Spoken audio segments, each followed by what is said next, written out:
കറങ്ങുമ്പോൾ ഭൂമിയിലെ എല്ലാ മേഖലകളിലും മാറ്റങ്ങൾ അനിവാര്യമാണ്.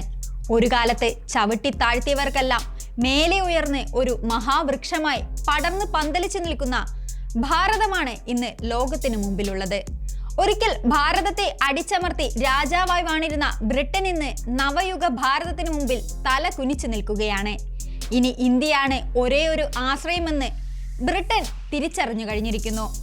അതിനാൽ തന്നെ തങ്ങളുടെ പുതിയ വളർച്ചാ പദ്ധതിയിൽ രാജ്യത്തിന്റെ പ്രധാന ഉറവിട വിപണിയായി ഇന്ത്യയാണ് ലണ്ടൻ അവതരിപ്പിച്ചിരിക്കുന്നത്. ഒരു കാലത്ത് ലോകത്തിലെ തന്നെ ഏറ്റവും വലിയ സാമ്പത്തിക കേന്ദ്രങ്ങളിൽ ഒന്നായ ലണ്ടൻ ഇന്ന് ഇന്ത്യയെ ആശ്രയിച്ചാണ് ജീവിക്കുന്നത് എന്ന് പറഞ്ഞാൽ ഒട്ടും അതിശോക്തിയില്ല. കഴിഞ്ഞ 3 വർഷത്തോളമായി ലണ്ടനിലെ ഏറ്റവും വലിയ ഒറ്റ FDI സ്രോതസ് വിപണിയായി US മറികടന്ന് ഇന്ത്യ മുന്നിട്ട് നിൽക്കുകയാണ്. അതിനാൽ തന്നെ ഇന്ത്യയുടെ വിപണി സ്രോതസ്സിനെയും നിക്ഷേപങ്ങളെയും ആശ്രയിച്ചാണ് ഇന്ന് ലണ്ടൻ തങ്ങളുടെ ഭാവി പദ്ധതികൾ തയ്യാറാക്കുന്നത്. അടുത്തിടെ London mayor Sadiq Khan growth plan എന്ന ഒരു വളർച്ചാ പദ്ധതി അവതരിപ്പിച്ചു. ഈ പദ്ധതിയിൽ അദ്ദേഹം എടുത്തു പറഞ്ഞിരിക്കുന്ന ഒരു കാര്യം തങ്ങളുടെ വിദേശ നിക്ഷേപത്തിന്റെ ഏറ്റവും വലിയ സ്രോതസ് ഇന്ത്യയാണ് എന്നുള്ളതാണ്. അടുത്ത ദശകത്തിൽ ലണ്ടന്റെ സമ്പദ് വ്യവസ്ഥ 107 ബില്യൺ പൗണ്ട് വികസിപ്പിക്കാനും പൊതുസേവനങ്ങൾക്കായി 27 ബില്യൺ പൗണ്ട് അധിക നികുതി സമാഹരിക്കാനും ലക്ഷ്യമിടുന്നതാണ് മേയർ സാദിഖ് ഖാൻ അവതരിപ്പിച്ചിരിക്കുന്ന വളർച്ചാ പദ്ധതി. ലണ്ടന്റെ ഈ സ്വപ്ന പദ്ധതി യാഥാർത്ഥ്യമാകണമെങ്കിൽ ഇന്ത്യയുടെ വലിയ സംഭാവന കൂടിയേ തീരൂ. ഇന്ത്യൻ നിക്ഷേപത്തെ കൂടാതെ ഇന്ത്യയിൽ നിന്നുള്ള വിദഗ്ധരെയും ഈ സ്വപ്നം സാക്ഷാത്കരിക്കാൻ ലണ്ടന് ആവശ്യമുണ്ട്. അതായത് ഇന്ത്യക്കാരുടെ പണവും ഇന്ത്യക്കാരുടെ ബുദ്ധിയും ഉണ്ടെങ്കിൽ മാത്രമേ ലണ്ടന് സ്വപ്നം കാണുന്ന വളർച്ച കൈവരിക്കാൻ കഴിയുകയുള്ളൂ. നിലവിൽ ലണ്ടനിലെ ഏറ്റവും വലിയ നിക്ഷേപ സ്രോതസ് ഇന്ത്യയിൽ നിന്നുള്ള വിദേശ നിക്ഷേപമാണ്. കഴിഞ്ഞ 2 വർഷമായി ലണ്ടൻ വിപണിയെ അടക്കി ഭരിക്കുന്നത് ഇന്ത്യൻ നിക്ഷേപകർ തന്നെയാണ്.